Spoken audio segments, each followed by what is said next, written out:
আসসালামু আলাইকুম সবাইকে। অনেকেই মনে করেন যে বেলজিয়ামে পড়াশোনা করা মানেই হয়তো আকাশচুম্বী টিউশন ফি এবং জীবনযাত্রার অত্যাধিক খরচ। কিন্তু আজকের এই ভিডিওটি যদি আপনারা শেষ পর্যন্ত দেখেন তাহলে আপনাদের সম্পূর্ণ ধারণাই বদলে যাবে। তো মূল আলোচনা শুরু করি। মূল আলোচনার প্রথমেই কথা বলবো বেলজিয়ামের ইউনিভার্সিটিগুলোর টিউশন ফি এবং ভর্তির সামগ্রিক বিষয় নিয়ে। এই দেশটিতে উচ্চশিক্ষার সবচেয়ে বড় আকর্ষণ হলো এখানকার পাবলিক ইউনিভার্সিটি সিস্টেম, যেখানে বেলজিয়াম সরকার বর্তমানে উচ্চমানের শিক্ষা নিশ্চিত করতে নামমাত্র টিউশন ফির ব্যবস্থা করছে। বর্তমান তথ্য অনুযায়ী বেলজিয়ামের স্ট্যান্ডার্ড অঞ্চলের পাবলিক ইউনিভার্সিটিগুলোতে বিদেশি শিক্ষার্থীদের জন্য ব্যাচেলার্স বা মাস্টার্স প্রোগ্রামে টিউশন ফি সাধারণত 1200 থেকে 5000 ইউরোর মধ্যে সীমাবদ্ধ থাকে, যা ইউরোপের অন্যান্য দেশের তুলনায় অনেক কম। এছাড়া ফ্রেঞ্চ স্পিকিং অঞ্চলের পাবলিক ইউনিভার্সিটিগুলোতে বিদেশি শিক্ষার্থীদের জন্য স্ট্যান্ডার্ড টিউশন ফি এবং একটি নির্দিষ্ট রেজিস্ট্রেশন ফি মিলিয়ে বার্ষিক খরচ প্রায় 4000 থেকে 5000 ইউরোর কাছাকাছি হয়ে থাকে। এখানে আপনার জন্য কিছু টপ ক্লাস পাবলিক ইউনিভার্সিটির নাম উল্লেখ করছি, যেখানে আপনারা খুব কম খরচে পড়ালেখার সুযোগ পেতে পারেন। যেমন বিশ্ববিখ্যাত KU Leuven, Ghent university, university of Antwerp এবং ফ্রেঞ্চ স্পিকিং অঞ্চলের ইউনিভার্সিটি লিব্রে ডে ব্রুসেলস।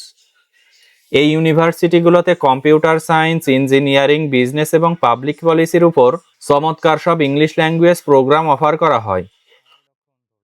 বেলজিয়ামের পাবলিক ইউনিভার্সিটিগুলোতে ভর্তির জন্য আপনার পূর্বের পড়াশোনার জিপিএ খুব ভালো থাকতে হবে এবং অনেক ক্ষেত্রে আইএলটিএস স্কোর বাধ্যতামূলকভাবেই সাবমিট করতে হয়। তবে আনন্দের বিষয় হলো এখানকার ডিগ্রি পুরো ইউরোপ সহ বিশ্বজুড়ে অত্যন্ত মর্যাদাপূর্ণ এবং এর মাধ্যমে আপনি সহজেই গ্লোবাল জব মার্কেটে প্রবেশ করতে পারবেন। তাই অতিরিক্ত টিউশন ফির টেনশন না করে আজই এই পাবলিক ইউনিভার্সিটিগুলোর অফিসিয়াল পোর্টাল ভিজিট করুন এবং আপনার পছন্দের সাবজেক্টের রিকোয়ারমেন্ট চেক করা শুরু করুন। সঠিক সময়ে সঠিক গাইডলাইন নিয়ে আবেদন করলে বেলজিয়ামের পাবলিক ইউনিভার্সিটিগুলোতে অ্যাডমিশন পাওয়া খুব বেশি কঠিন না। এখন আলোচনা করব বেলজিয়ামের স্কলারশিপ সমূহ এবং কিভাবে আপনারা সম্পূর্ণ ফ্রিতে পড়াশোনা করার সুযোগ পান এই বিষয়ে। এখানকার বিশ্ববিখ্যাত ফুল ফ্রি স্কলারশিপগুলো আপনাকে বেলজিয়ামে সম্পূর্ণ ফ্রিতে পড়াশোনার সুযোগ করে দিতে পারে। বিদেশি শিক্ষার্থীদের জন্য বেলজিয়াম সরকার এবং বিভিন্ন রিজিওনাল বোর্ডে অত্যন্ত আকর্ষণীয় কিছু স্কলারশিপ অফার করে থাকে, যার মধ্যে সবার শীর্ষে আছে এআরইএস স্কলারশিপ এবং ভিলারুয়াস স্কলারশিপ। এআরইএস স্কলারশিপের মাধ্যমে বেলজিয়ামের ফ্রেঞ্চ কমিউনিটি ইউনিভার্সিটিগুলোতে মাস্টার্স বা ট্রেনিং করার জন্য বাংলাদেশি শিক্ষার্থীরা ফুল ফান্ডিং পেয়ে থাকে, যেখানে আপনার প্রতি মাসের living cost, airfare, tuition fee এবং ইন্স্যুরেন্স সম্পূর্ণ ফ্রি করা হয়। অন্যদিকে ভিলারুয়াস স্কলারশিপের মাধ্যমে ফ্লান্ডার্স অঞ্চলের ইউনিভার্সিটিগুলোতে টেকনিক্যাল এবং ডেভেলপমেন্ট স্টাডিজের উপর মাস্টার্স এবং ট্রেনিং করার জন্য ফুল স্কলারশিপ দেওয়া হয়, যা আপনার সম্পূর্ণ খরচ বহন করবে।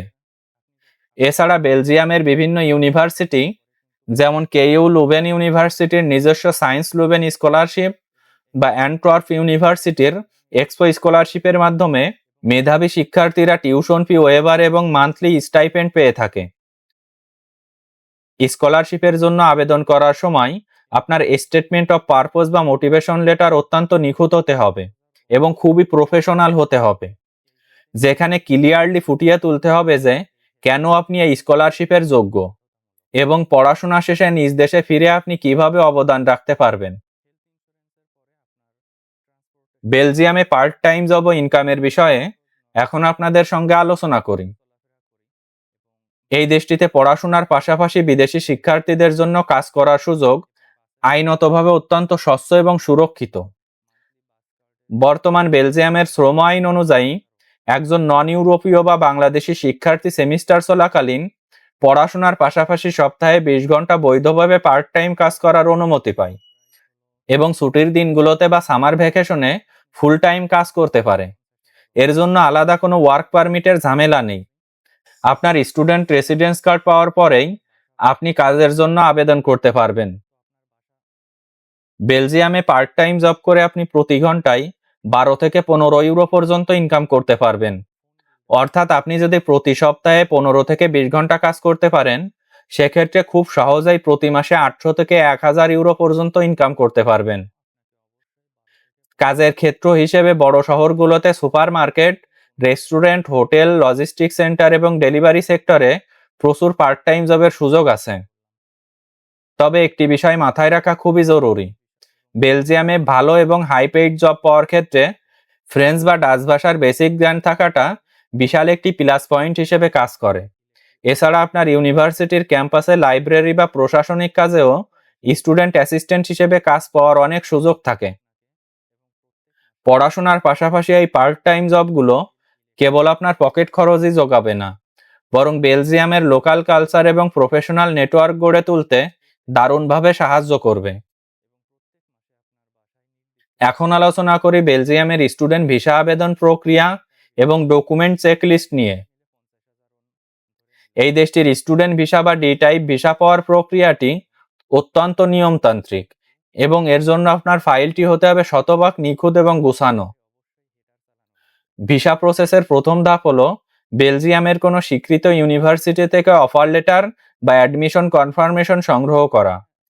অ্যাডমিশন পাওয়ার পর আপনাকে ইউনিভার্সিটির টিউশন ফি পরিশোধ করতে হবে, অথবা তাদের নির্দেশনা অনুযায়ী ফাইন্যান্সিয়াল প্রুফ দেখাতে হবে।